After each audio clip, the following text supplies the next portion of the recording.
ہمارے ایڈمن ارشاد احمد وہنواڑ کی جانب سے مہا ٹیٹ کے تمام امیدواروں اور سیکھنے کے شوقین ساتھیوں کو خوش آمدید۔ آج ہم ہندوستان کے جغرافیہ کا ایک ایسا تفصیلی جائزہ لینے والے ہیں جو خاص طور پر آپ کے امتحان کی تیاری کو ذہن میں رکھ کر تیار کیا گیا ہے۔ اور ہاں، شروع کرنے سے پہلے ہی ایک بہت اچھی خبر، اس پورے سیشن کے نوٹس آپ PDF میں ڈاؤن لوڈ کر سکتے ہیں اور اپنی تیاری کو پرکھنے کے لیے ایک پریکٹس کوئز بھی ہے۔ دونوں کے لنکس نیچے ڈسکرپشن میں ہیں، تو ان سے بھرپور فائدہ اٹھائیے گا۔ تو آئیے بالکل بنیادی بات سے شروع کرتے ہیں۔ ہمارا ملک ہندوستان 28 ریاستوں اور 8 یونین ٹیریٹریز کا ایک بہت بڑا وفاق ہے۔ اب یہ صرف ایک نمبر نہیں ہے، ہر ریاست، ہر علاقہ اپنی ایک الگ قدرتی پہچان رکھتا ہے، اور یہ تعداد بہت اہم ہے۔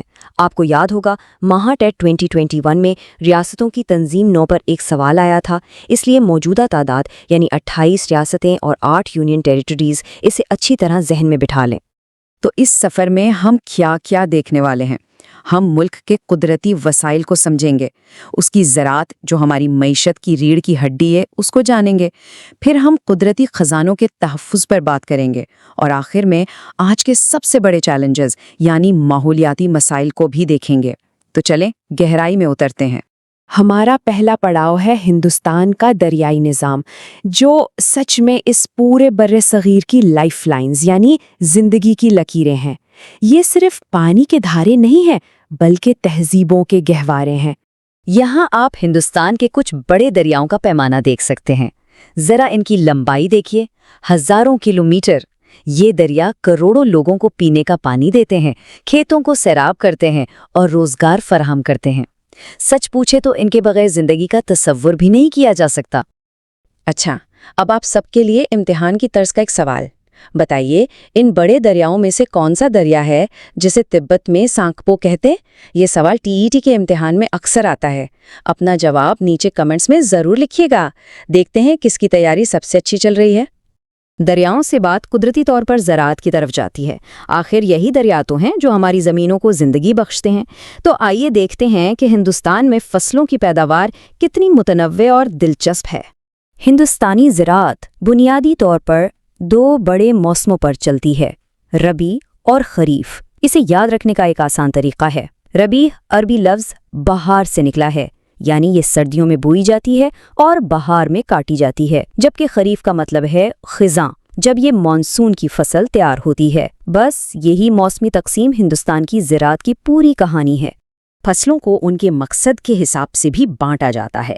ایک ہیں غذائی فصلیں یعنی فوڈ کراپس جو ہم اور آپ کھاتے ہیں، دوسری ہیں نقدی فصلیں یعنی کیش کراپس جنہیں بیچ کر پیسہ کمایا جاتا ہے، یہ معیشت کو چلاتی ہیں۔ اور سنیے، مہا ٹیٹ کے ایک پچھلے پیپر میں سیدھا سوال تھا کہ ان میں سے کون سی ایک نقدی فصل ہے۔ آپشنز تھے گندم، چاول، مکئی اور کپاس۔ تو اس سلائیڈ کو دیکھ کر آپ فوراً بتا سکتے ہیں کہ صحیح جواب ہے کپاس۔ اگر اس معلومات سے آپ کی تیاری میں واقعی مدد مل رہی ہے تو ایک سیکنڈ نکال کر اس ویڈیو کو لائک کریں، اپنے دوستوں کے ساتھ شیئر کریں، اور ہاں، مزید ایسے ہی معلوماتی مواد کے لیے ارشاد وہنواڑ چینل کو سبسکرائب کرنا بالکل نہ بھولیں۔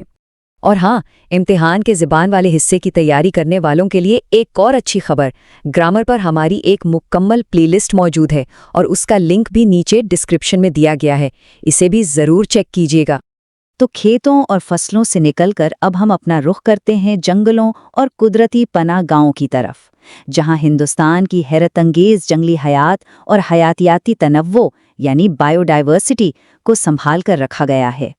یہ ایک اور بہت اہم سوال ہے جو امتحانات میں بار بار دہرایا جاتا ہے۔ کیا کوئی اندازہ لگا سکتا ہے کہ تازہ ترین ڈیٹا کے مطابق ہندوستان میں کل کتنے نیشنل پارکس ہیں؟ جی ہاں، صحیح جواب ہے 104۔ اس وقت ملک میں 104 نیشنل پارکس ہیں اور یہ 40,000 مربع کلومیٹر سے بھی زیادہ بڑے رقبے پر پھیلے ہوئے ہیں۔ سوچئے کتنا بڑا علاقہ ہے جو ہمارے قدرتی ورثے کی حفاظت کے لیے وقف ہے۔ یہ 3 نام تو امتحان کے لیے بالکل پکے یاد کر لیں۔